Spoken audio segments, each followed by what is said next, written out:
So, good morning, everyone. Okay, so today we're going to discuss about business analytics and data-driven strategy.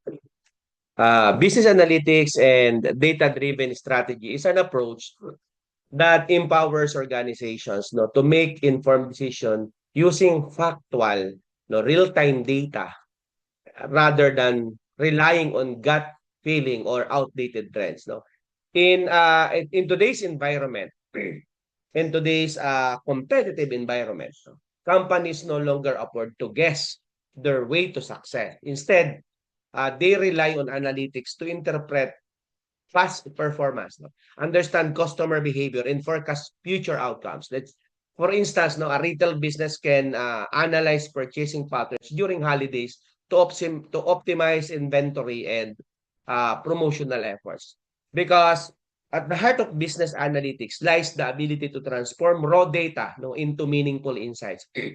It involves techniques such as descriptive analytics, what happened, diagnostic analytics, why it happened, predictive analytics, what could happen, and prescriptive analytics, what should be done. So imagine a logistic company analyzing delivery delays through diagnostic analysis. They could pinpoint bottlenecks, and through predictive tools, anticipate when and where future delays might occur, enabling better resource planning. A data-driven strategy, meanwhile, means embedding data, at the core of strategic planning, and this helps businesses stay agile, make faster decisions, and respond to market changes proactively. Take Netflix, Netflix as an example, by analyzing user viewing habits, they personalize recommendation and even decide which original content to produce, such as funding a new series based on sabi nila, popularity and review retention metrics. And to give us more details about topic, let us all welcome our first presenter this morning. Go ahead. Hello, good morning, Doc. Good morning, classmates. So, am I audible po ba? Clear Yes, naman po ma'am. yung end ko. Yes, Okay, thank ma'am. you, Doc. So, to give another overview po, in addition with what Dean Melo said, so business analytics is a term that took industries by storm in the 21st century. All businesses around the world were looking to make more and more profits, and the only way they could do that was finding out gaps and filling them. So business analytics process initially came as problem solving approach to many organizations where data was being captured and accessed. This data was then used for multiple purposes, ranging from improving customer services to predicting fraud. Due to its vast success, people realized quickly that business analytics can not only solve pre-existing visible problems, but also can notify them about elusive problems that do not seem to be existing. Once the world started noticing the impact of business analytics, organizations soon realized that its potential is not related to just problem solving, but they can also use it to predict, plan, improvise, and overcome various obstacles that they may find. Business analytics is a discipline where you use pre-existing data to find out key insights that can help you solve a business problem. To find the said insights, you have to apply a lot of statistical models as well as manipulate the data to fit such models. So now let us define what is business analytics. So it is the process of using quantitative methods to derive meaning from data to make informed business decisions. So katulad ng sinasabi po ni Doc Melo a while ago. It also helps organizations identify trends, opportunities, and efficiencies. Business analytics is the practice of analyzing and interpreting data to gain insights into business performance and identifying areas for improvement. So it means that business analytics focuses on collecting, cleaning, organizing, and transforming data, just what Doc Melo said, into meaningful insights. It uses various analytical techniques like data mining, predictive modeling, and data visualization to reveal patterns, trends, and opportunities within the data. The goal is to provide actionable information that can be used to make better decisions, improve processes, and achieve business objectives. So let us move on to the four methods of business analytics. The first method is descriptive analytics. So it answered the questions, what happened? Descriptive analytics is used to summarize past data and understand what has happened. It involves examining historical data to gain insights into customer behavior, identify trends, and uncover key performance indicators. So the next method is diagnostic analytics, which answer the question, why did it happen? These analytics can be used to identify the root cause of a problem, discover opportunities, and understand how changes affect the other areas of the business. So the next method is predictive analytics, which answer the question, what will happen? It uses data modeling techniques such as machine learning and artificial intelligence, lalo ngayon, di ba, nasa high technology na tayo, to be able para na makasunod nga ang mga businesses with in technology. So they uses artificial intelligence to anticipate future events and trends. These types of analytics can be used to forecast future customer behavior, anticipate market trends, and plan for possible scenarios. And the last method is the prescriptive analytics. So how can we make it happen? So it helps business users decide which strategies to pursue, how to optimize operations, and which investment to make. These analytics can also be used to provide personalized recommendations to customers. So as you can see, all four types of business and analytics are important for making informed decisions and gaining valuable insights into customer behavior, market trends, and operational efficiencies. By combining these methods, businesses can gain a comprehensive view of their operational and make better decisions that positively impact the bottom line. So business analytics is crucial to the success of any organization, as it helps organizations make informed decisions and drive performance. By leveraging data-driven insights, businesses can optimize their process for cost savings, improve customer experience, identify new opportunities for growth, and even predict future trends and anticipate customer needs. So after the four methods, let us move on to the benefits of business data analytics. Number one, informed decision making. Business analytics help organizations make better decisions by providing data insights into customer needs, competitor strategies, and other market trends. With the help of analytics, businesses can identify areas for improvement and develop actionable plans for their strategic goals. So the next benefits is improved efficiency. By using AI-powered business analytics, decision makers are better equipped with insights to optimize their processes and allocate resources more efficiently. This helps organizations reduce waste and maximize productivity, understanding, or the better customer experience. So business analytics allows companies to understand customer needs better, preferences, and behaviors, which help them develop products or services that meet their expectations. Additionally, it provides insight into customer satisfaction and help companies identify areas for improvement. So the next one is higher competitive advantage. Business analytics provide insights into market trends, competitor strategies, and other important metrics that can inform strategic planning. By leveraging the data-driven insights, businesses can develop more effective analytics strategies better suited to the current market condition. And then the last benefit is cost optimization. By leveraging business analytic tools and techniques, businesses can gain visibility into their process and identify areas for cost savings. This helps organizations reduce operational costs and optimize resources to achieve maximum efficiency. So from this, nakikita na natin why businesses adopt na rin yung talagang business analytics with their businesses. So let's move on after the benefits. So let's move on to some challenges nila ma-encounter along the way. So number one, business analytics challenges or disadvantages is lack of commitment. Paano po nasabing lack of commitment? Business analytics process can extremely cost as well as time consuming. Although the solutions can easily achieve, the time and cost factors leave people feeling disinterested and therefore less trusting. This eventually leads to the complete failure of the business. So the next one is low quality data. So i-cite ko lang yung mga disadvantages niya ng business analytics dun sa business world natin ngayon. So low quality data, organizations have a lot of data. But the real question is how much of this data is actually correct and accessible? Having poorly constructed, heavily complicated, or insufficient data is a huge limitation and can hinder the business analytics processes. And the last one is privacy concerns.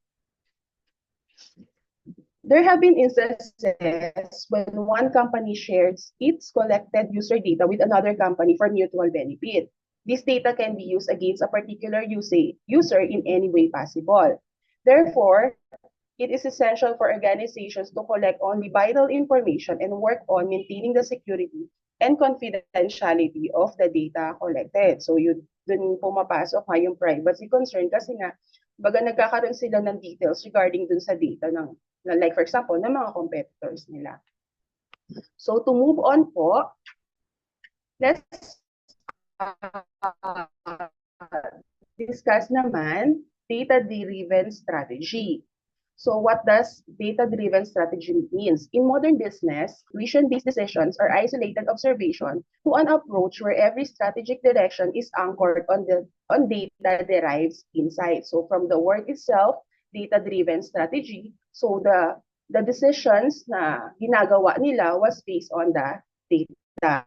No, ang maligo. Data-driven strategy.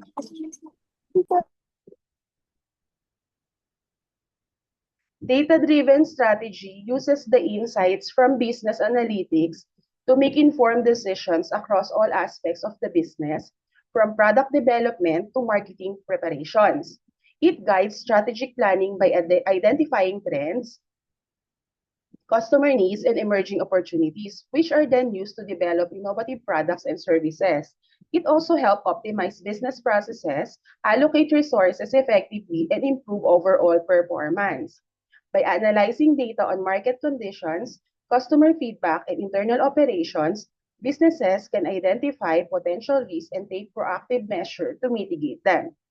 Data-driven strategy is not a one-time event, but rather a continuous process of gathering data, analyzing it, making decisions, and implementing changes based on the results.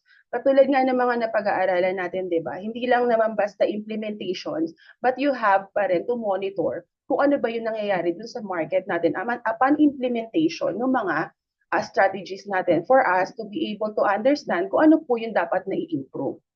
So next, let us move on to the 6th key step of data-driven decision making. Number 1, we have to define objectives. So sa lahat naman, di ba, whatever you do, kailangan meron kang pattern or meron kang, kumbaga, kung meron kang stand para ma-pursue mo kung ano man yung ginagawa mo. But we have to make sure na yung objective natin is aligned pa rin with the vision and vision of the company. So define objectives means begin by gaining a thorough understanding and articulating your company's vision and goals.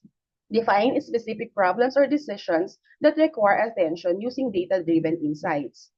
This set the stage for a focused and effective approach tailored to your organizational needs. So ito yung pinaka-foundation muna. Syempre ng lahat, you have the objective. Bakit mo ginagawa? Then, you have to identify and collect data. Survey your business teams to unveil areas and data sources aligned with your objectives.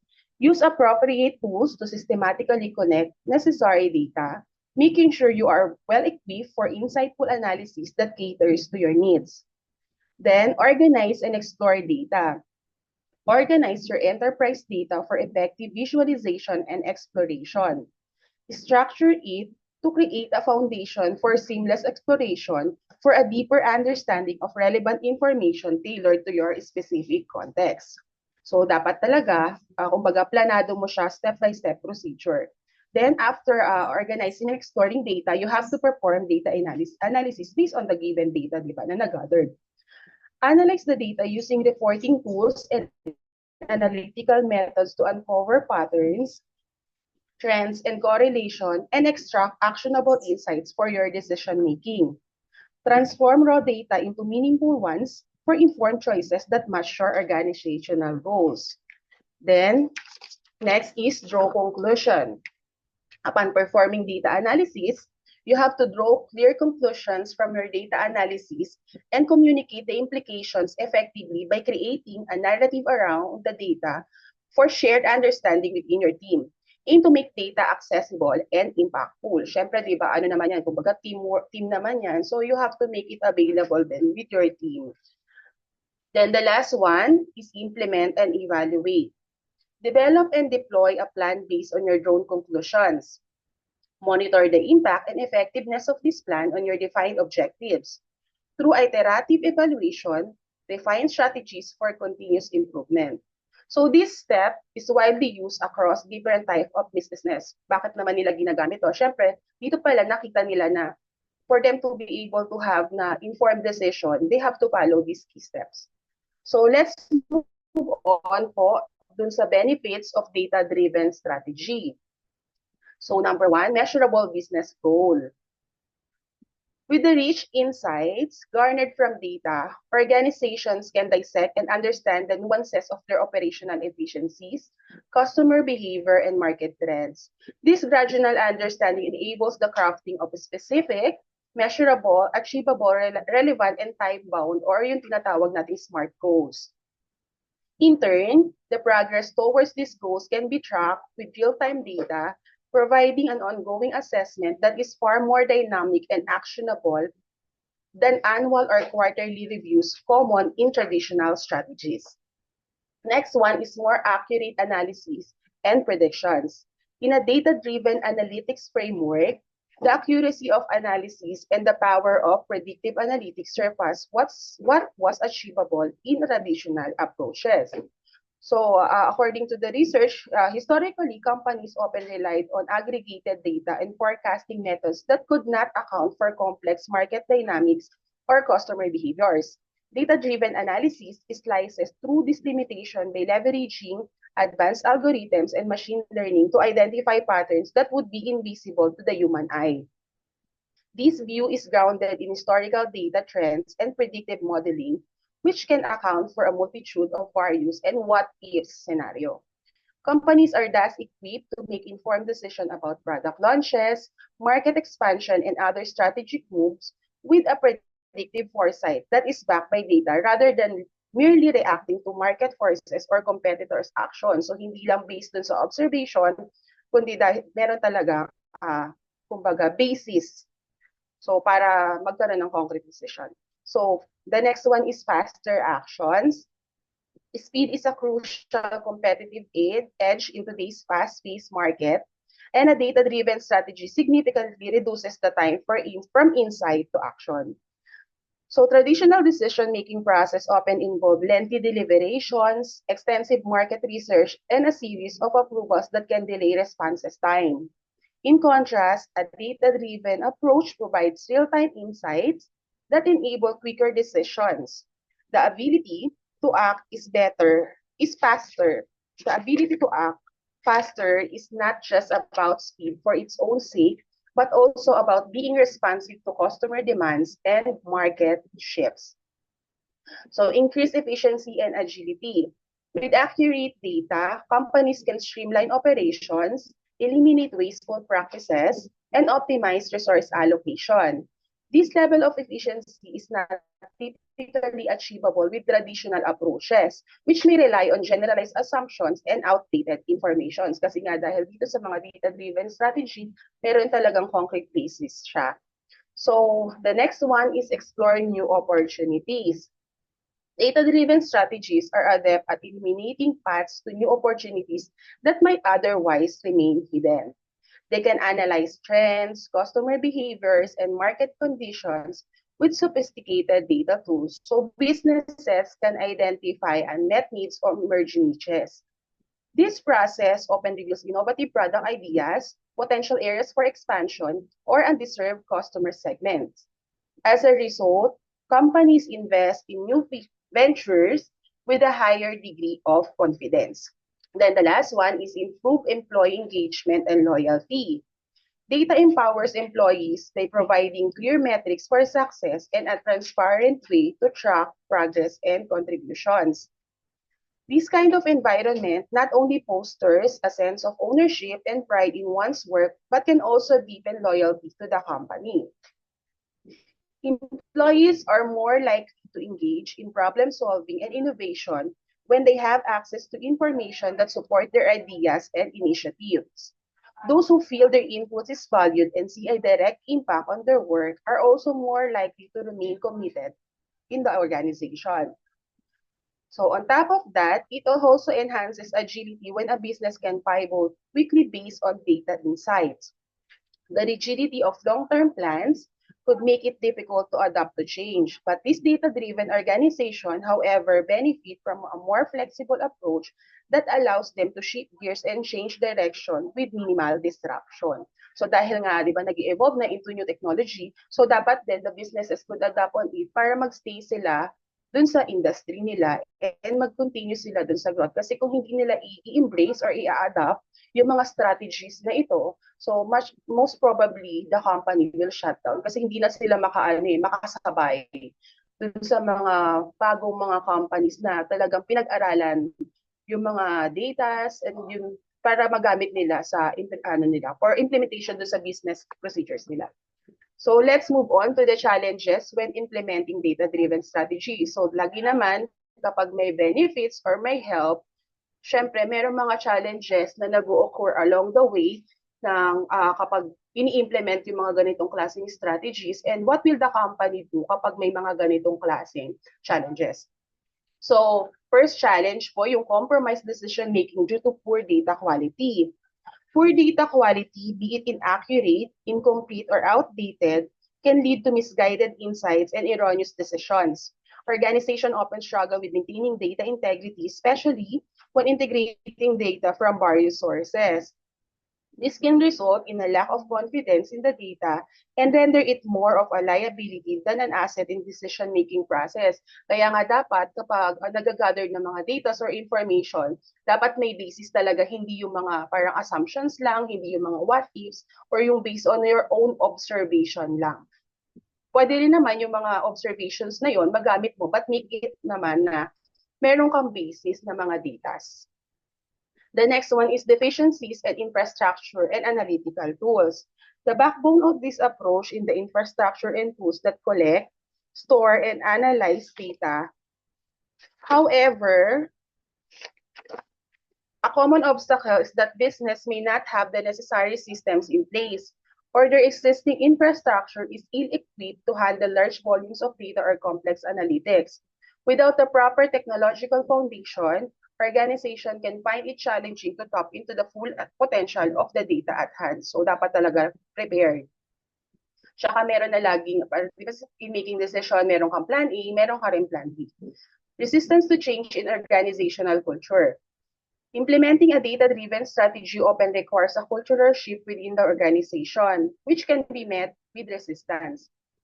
Employees accustomed to traditional decision-making process may be skeptical or relying on data analytics.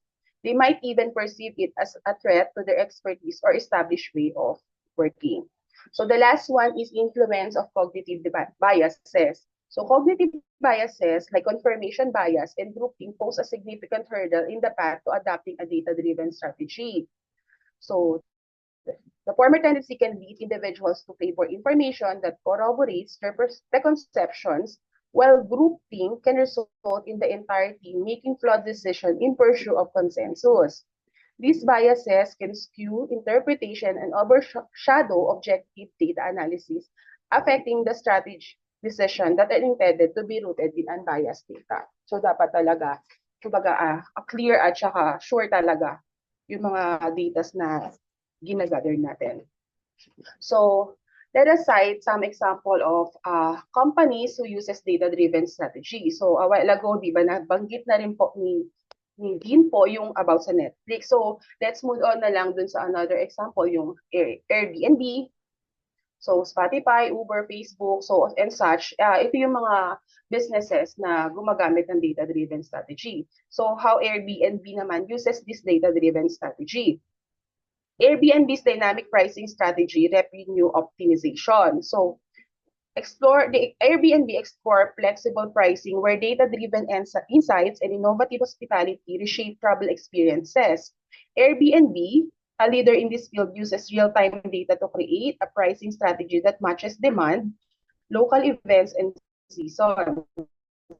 This approach ensures hosts earn more without compromising guest satisfaction.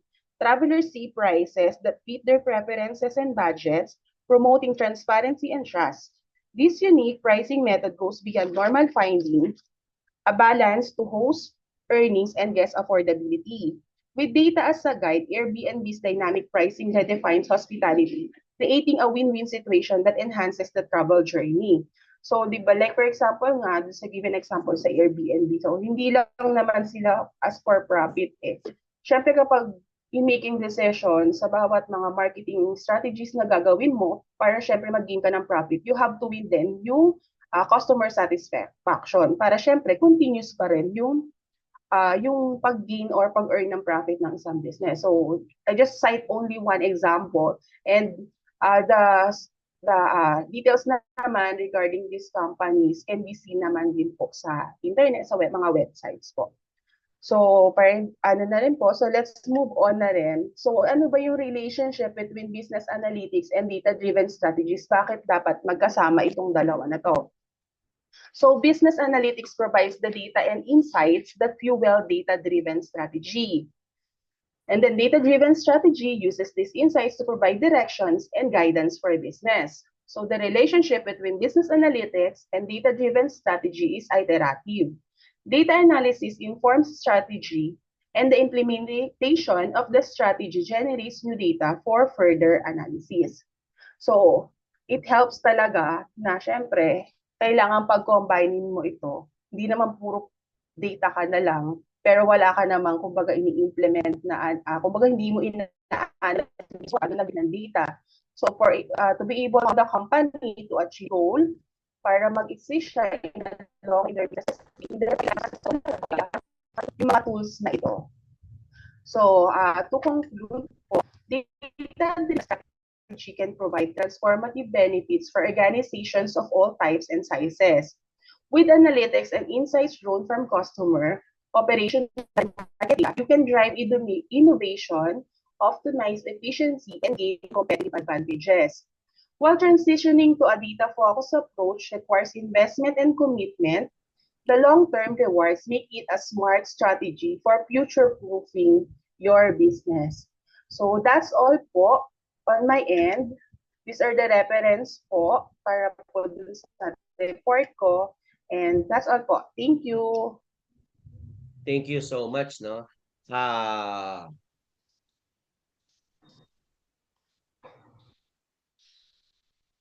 Data-driven, okay. The success of a business analytics and data-driven strategies depends on organizational culture and infrastructure. Now, kasi it's not enough to have the tools, no?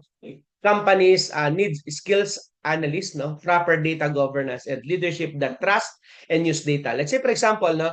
A small enterprise adopting analytics tools must also train staff, no? To interpret dashboard and encourage data-backed decision-making at all levels, no? Whether it's choosing suppliers, no, managing finances, or improving their customer service, no. So embracing business analytics and data-driven strategy leads to better clarity, no, operational efficiency, and competitive advantage, no.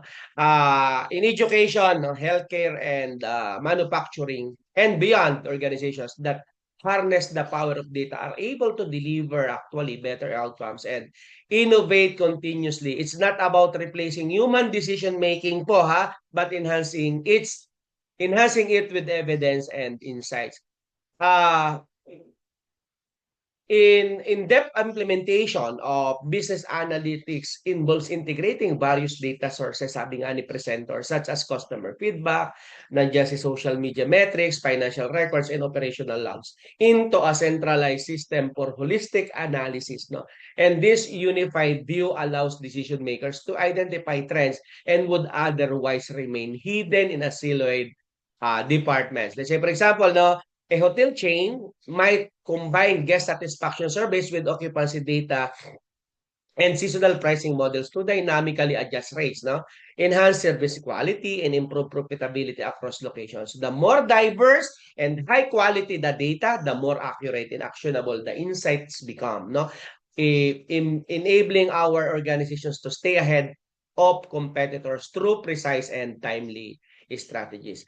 Actually, another critical aspect is the ethical use and security of data. As business collect vast amount of information, they must ensure compliance with the data privacy regulations such as the General Data Protection Regulation or the Data Privacy Act of the Philippines or RA 101733, no? Mishandling customer data can damage brand reputation and lead to costly penalties. For instance, if a fintech startup fails to anonymize use financial data before using it for analytics, it risks both legal trouble and loss of consumer trust. Therefore, syempre nga, sabi ng ating presenter, a sustainable data-driven strategy not only focus on insight and innovation, but also prioritizes transparency, accountability, and responsible data stewardship. Okay? So, thank you so much, presenter.